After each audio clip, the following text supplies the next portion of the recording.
V V പ്രകാശിന്റെ കുടുംബം vote ചെയ്യില്ല, ദൈവത്തിനു മുന്നിൽ പൊട്ടിക്കരയാൻ കൊട്ടിയൂരിൽ എന്നൊരു പോസ്റ്റ് കെ ലതിക ഇടുന്നു. ഈ കാഫിർ സ്ക്രീൻഷോട്ട് ഷെയർ ചെയ്ത കാര്യത്തിലും കെ ലതിക നേരത്തെ വലിയ വിമർശനത്തിന് ഇരയായ ആളാണ്. ഇപ്പോൾ വീണ്ടും ആ രൂപത്തിൽ തങ്ങൾക്ക് ഉറപ്പില്ലാത്ത കാര്യത്തിലൊരു പോസ്റ്റ് ഇടുക, അതൊരു അപമാനിക്കുന്ന രൂപത്തിലിടുക, പൊട്ടിക്കരയാൻ വേണ്ടി കൊട്ടിയൂരിൽ പോകുന്നു എന്നൊക്കെ പറയുമ്പോൾ അതിലൊരു അപമാനത്തിൻ്റെ സ്വഭാവമുണ്ട്. എന്തിനാണ് ഇങ്ങനെ ചെയ്യുന്നത്? എന്റെ ശ്രദ്ധയിൽ അത്തരം പോസ്റ്റ് കണ്ടിട്ടില്ല. ഞാൻ കാണാത്ത പോസ്റ്റിനെ കുറിച്ച് എനിക്ക് പറയാൻ കഴിയില്ലല്ലോ.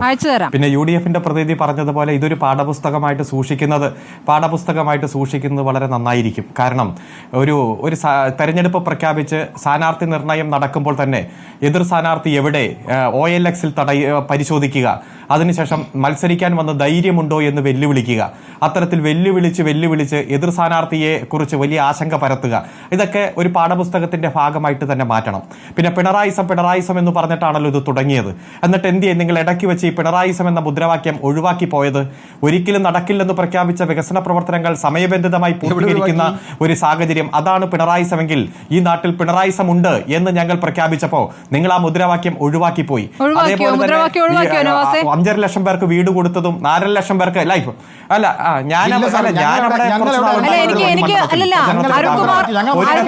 ചോദിച്ചത് കെ ലതികയുമായി ബന്ധപ്പെട്ട പോസ്റ്റിനുള്ള ചോദ്യം മാത്രമായിരുന്നു. വി വി പ്രകാശ് കെ ലതികയുടെ സ്ക്രീൻഷോട്ട് ഞാൻ സ്മൃതി നിങ്ങൾക്ക് അയച്ചിട്ടുണ്ട്, ഒന്ന് കാണിച്ചു കൊടുക്കാതെ.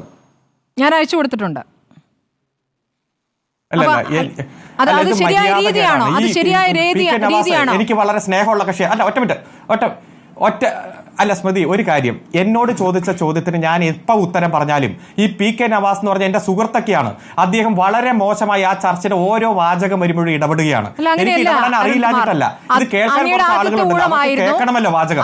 അല്ല, ഇത് സ്ഥിരമാണ് ഒരു ചോദ്യമാണ് ഞാൻ അങ്ങോട്ട് ഇട്ട് തന്നത്. അതിന്റെ മറുപടി കഴിഞ്ഞാൽ പിന്നെ ബാക്കിയുള്ളവരുടെ ഊഴത്തിലേക്ക് പോകണം. നവാസ് ചോദിച്ച ചോദ്യത്തിന് മറുപടി പറയാൻ ഇരിക്കണ ആളല്ലല്ലോ ഞാൻ. എനിക്ക് എന്റേതായിട്ടുള്ള എന്റെ പാർട്ടിയുടെ നിലപാട്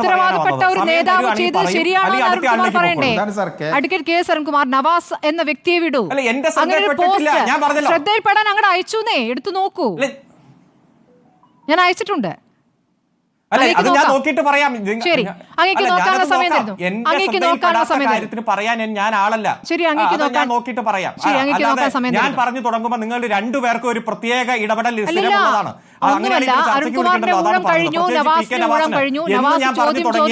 ആ ചോദ്യം അങ്ങേക്ക് തന്നു, അതിന്റെ മറുപടി സമയമെടുത്ത് തന്നാൽ മതി. വേണ്ടാതെ എനിക്ക് ഊഴം വേണ്ട, എല്ലാവരുടെയും ഊഴം പോലെ തന്നാ മതി. ഇടയ്ക്ക് ഊഴം തന്നിട്ട് ഈ ഇടയ്ക്കിടയ്ക്ക് ഇടപെടുന്ന ആ രീതി വേണ്ടെന്നാണ് പറഞ്ഞത്. തന്നാ മതി, ഒരു നിർബന്ധമില്ല. അല്ല, ഈ ആവശ്യമില്ലാതെ ബഹളം വെക്കുന്നത് എന്തിനാണെന്ന് എനിക്ക് മനസ്സിലാവുന്നത്. താങ്കളും അടക്കം എന്തിനാ ബഹളം വെക്കുന്നത്? മാന്യമായിട്ടല്ലേ പറയുന്നത്. ഞാനൊരു വാചകം തുടങ്ങിയപ്പോഴേക്കും PK നവാസിന് ഒരു പ്രത്യേക അസുഖം തുടങ്ങിയല്ലോ. സ്ഥിരമായിട്ട് ആ അസുഖം ഉണ്ടെന്നാണ് ഞാൻ ചൂണ്ടിക്കാണിച്ചത്. ഇത് കേൾക്കാനിരിക്കുന്ന ആളുകൾക്കെങ്കിലും കേൾക്കാനുള്ള ഒരു രീതി ഉണ്ടല്ലോ, അവരെ അനുവദിക്കണമല്ലോ, അത്രേ ഉള്ളൂ. അദ്ദേഹം പ്രസംഗിച്ചപ്പോൾ ഞാനൊരു അക്ഷരം മിണ്ടിയില്ലല്ലോ. എന്താ സൗമ്യമായിട്ട് ചർച്ച പോകണം, ഉടക്കാനാണെങ്കിൽ ഉടക്കാം, അത്രേ ഉള്ളൂ പറഞ്ഞു. ഉടക്കാൻ മാത്രം ഒന്നും ഉണ്ടായില്ല. ഒരു ചോദ്യമാണ് അങ്ങോട്ട് ചോദിച്ചത്, അങ്ങേക്ക് അത് അറിയില്ല, വ്യക്തതയില്ല എന്ന് പറഞ്ഞു. അത് വ്യക്തത ഉണ്ടാക്കാനുള്ള സമയം അങ്ങേക്ക് തരുന്നു.